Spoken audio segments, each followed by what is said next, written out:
இந்த வீடியோவை கண்டிப்பாக எல்லாருமே பார்த்துருப்பீங்க. நம்ம திருவெரும்பூர் எம்எல்ஏ நவல்பட்டு விஜயருடைய குப்பையை எப்படி மேனேஜ் பண்ணலாம் அப்படின்றதுக்கான ஒரு பிரில்லியண்ட்டான ஒரு ஐடியா தான். அப்படி என்ன பிரில்லியண்ட்டான ஐடியா கொடுத்தாரு அப்படின்னு நீங்கள் பார்த்துருப்பீங்க. இருந்தாலும் இன்னொரு டைம் நான் ப்ளே பண்ணுறேன்.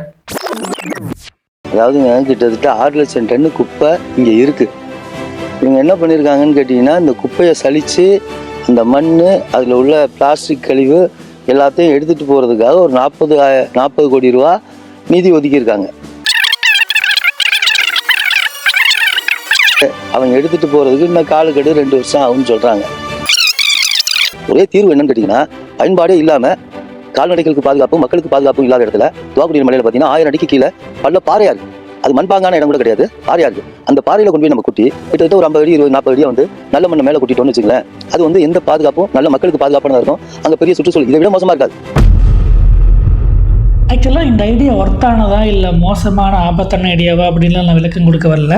ஏன்னா இப்படி ஒரு ஐடியாவை கேட்கும்போது இது நல்ல ஐடியாவா இல்லை மோசமான ஆபத்தான ஐடியாவா அப்படின்ற ஒரு விவாதமே தேவையில்லை. அப்படின்ற அளவுக்கு இது ஆபத்தான ஐடியான்ற ஒரு கிளாரிட்டி நமக்கு தெரியும். ஸோ நான் இந்த வீடியோ மூலமாக நான் கேட்க வர்றதும் சொல்ல வர்றதும் என்ன அப்படின்னா, ஒரு சாதாரண நபர், அரசியல் பதவி எதுலேயும் இல்லாத ஒரு சாதாரண நபர் பப்ளிக்காக ஒரு ஸ்டேட்மெண்ட் சொல்கிறதே இங்கே பெரிய பிரச்சனை உண்டாக்குது. அப்படி இருக்கும்போது எம்எல்ஏவாக இருக்கிற ஒரு நபர் ஒரு பிரச்சனைக்கு சொல்யூஷன் சொல்கிறார் அப்படின்னா, அந்த பிரச்சனைக்கான தன்னோட ஐடியா, அந்த சொல்யூஷன் சரியாக இருக்குமா அப்படின்னு ப்ரெஸ் மீட் வைக்கிறதுக்கு முன்னாடி அந்த துறை சார்ந்த அதிகாரிகிட்ட அதை பற்றி கலந்துரையாடல் பண்ணணுமா பண்ணக்கூடாதா, இது சரியாக இருக்குமா அப்படின்ற ஒரு ஆலோசனை பெறணுமா பெறக்கூடாதா, இல்லை நான் ப்ரெஸ் மீட் வைக்கிறதுக்கு முன்னாடி ஃபஸ்ட் அவங்ககிட்ட இதை பற்றி தெளிவாக பேசிட்டு தான் இப்படி ஒரு ஸ்டேட்மெண்ட்டை சொன்னீங்க அப்படின்னா இந்த ஐடியா சரியாக இருக்கும்னு அவங்க ஓகே சொன்னாங்களா, இல்லை இந்த ஐடியா சரியாக இருக்கும்னு அவங்க உங்களுக்கு சஜஸ்ட் பண்ணாங்களா? அப்படி இல்லைன்னா இதை பற்றி நான் அவங்களோட பேசி முடிவெடுக்கிறதுக்குள்ளே ப்ரெஸ் மீட் வைக்க வேண்டியதாகிடுச்சு, அதனால் அவங்ககிட்ட இதை பற்றி பேசலை அப்படின்னு நீங்கள் சொல்ல வர்றீங்க அப்படின்னா, எஸ் ஓகே, அவங்களோட அதை பற்றி கலந்துரையாடல் பண்ணுறதுக்கு உங்களுக்கு டைம் இல்லை, ஓகே. ஆனால் இப்படி ஒரு பிரச்சனையை பற்றி நீங்கள் முடிவெடுக்க போகிறீங்க அப்படின்ட்டு உங்களுக்கு முன்னாடியே தெரியும் தானே. அப்போ நீங்கள் தனியாக இருந்தாலும் உங்கள் கையில் மொபைல் இருந்துக்குள்ள ஒரு ஐடியாவை நீங்கள் யோசிக்கிறீங்க அப்படின்னா அந்த பிரச்சனைக்கு இது சரியாக இருக்குமா அப்படின்னு அட்லீஸ்ட் உங்கள் மொபைல்லையாவது இதை பற்றி சர்ச் பண்ணி பார்த்துருக்கலாம்ல, இது பற்றி இது சரியாக இருக்குமா அப்படின்ற ஒரு ஒப்பீனியன் பார்த்துருக்கலாம்ல. அப்படி போட்டு பார்த்துருந்தா கூட இந்த ஐடியா ஒர்த்தா இல்லையன்றது கிளியராக தெரிஞ்சிருக்குமே. ஓகே, இப்போ நாம் என்ன பண்ண போகிறோம் அப்படின்னா, நம்ம நவல்பட்டு விஜயன் சொன்ன அந்த ஐடியாவை அப்படியே தூக்கி Google Gemini, ChatGPT, Claude, Perplexity, Grok இப்படி கூடிய ஏஐ டூல்ஸ் எல்லாத்துலேயும் போட்டு நம்ம நவல்பட்டு விஜயன்னு குப்பையை மேனேஜ் பண்ணுறதுக்கு ஒரு பிரில்லியண்ட்டான ஒரு ஐடியா சொல்லியிருக்காரு. அந்த ஐடியா பற்றி நீ என்ன நினைக்கிற அப்படின்னு நம்ம கேட்க போகிறோம். அதுபடி சாட்ஜிபிடி, க்ரோக், ஜெமினி இந்த மாதிரி இருக்கிற எல்லா ஏஐ டூல்ஸ்லையும் போடும்போது எல்லா டூல்ஸுமே ஒரே மாதிரி இது ஆபத்தானது அப்படின்னு தான் சொல்லியிருக்கு. எஸ், இது ஒரு தற்காலிக தீர்வாக மட்டும்தான் இருக்க முடியும். அதே நேரத்தில் 10 கோடி நமக்கு மிச்சமாகிற மாதிரி தெரிஞ்சாலும் ஃப்யூச்சரில் இதனால பெரிய ப்ராப்ளம் வரும். அந்த ப்ராப்ளத்தை சரி பண்ணணும் அப்படின்னா பல 100 கோடிகளை செலவு பண்ணாலும் அதை சரி பண்ண முடியாது அப்படின்னு சொல்லுது. இந்த எல்லா ஏஐ டூல்ஸும் பிரச்சனை அப்படின்னு சொல்லக்கூடிய விஷயங்கள் என்ன அப்படின்னு பார்த்தீங்க அப்படின்னா எல்லாமே காமனாக தான் இருக்குது. நிலத்தடி நீர் பாதிக்கப்படும், சுற்றுச்சூழல் அதனால் பாதிக்கப்படும். இந்த ஐடியா அப்படிங்கிறது திடக்கழிவு மேலாண்மை சட்டம் 2026 படி இது சட்டப்படி குற்றம். ஏற்கனவே இந்த மாதிரி தவறுகளை திருப்பூர் மாநகராட்சி செஞ்சதுக்காக அதுக்கு அபராதமும் விதிக்கப்பட்டு இருக்குது அப்படின்ற ஒரு உதாரணத்தையும் சொல்லுது.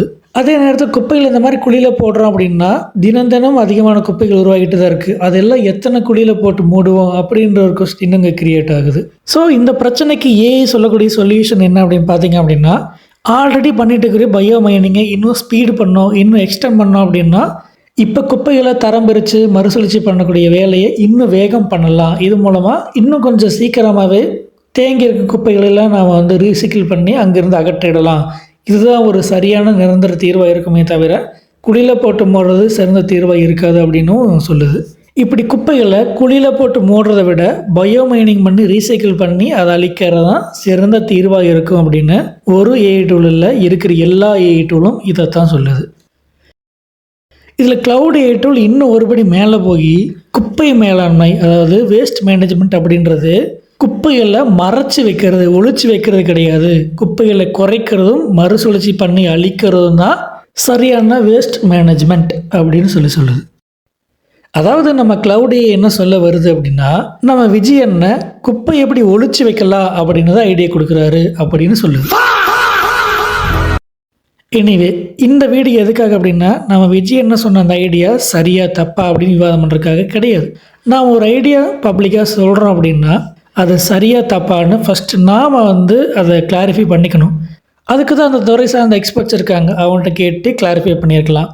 சரி, அதுக்கு தான் டைம் இல்லை, அட்லீஸ்ட் நம்ம மொபைல்லையாவது இதை பற்றி நாம் சர்ச் பண்ணி பார்த்தோம் அப்படின்னா ஒரு கிளாரிட்டி கிடச்சிருக்கும். இதை பற்றி அவர் சர்ச் பண்ணி பார்த்தாரா என்னன்னு தெரியல. ஸோ இது மூலமாக நான் என்ன சொல்ல வரேன் அப்படின்னா, பொலிட்டீஷியன்ஸ் மட்டும் இல்லை, அதை கேட்குற மக்களாகிய நாமளும் இந்த மாதிரி ஒரு ஸ்டேட்மெண்ட்டை சொல்கிறாங்க அப்படின்னா அது சரியாக இருக்குமா தப்பாக இருக்குமான்னு நம்ம சைட்லேயும் இதை பற்றி நாம் ரிசர்ச் பண்ணி பார்க்கணும். ஒரு பொலிட்டீஷியன் நமக்கு பிடிச்சவங்க சொல்கிறாங்க அப்படின்றக்காக அது உண்மையாக இருக்கணும்னு அவசியம் இல்லை, சரியாக இருக்கணும்னு அவசியம் இல்லை. சரியாக இருந்தால் கேட்டுக்கோம், தப்பாக இருந்தால் விமர்சனங்களையும் கேள்விகளையும் முன்வைப்போம். மீண்டும் இது போல் ஒரு யூஸ்ஃபுல்லான வீடியோ சந்திப்போம். நன்றி. நன்றி நன்றி நன்றி.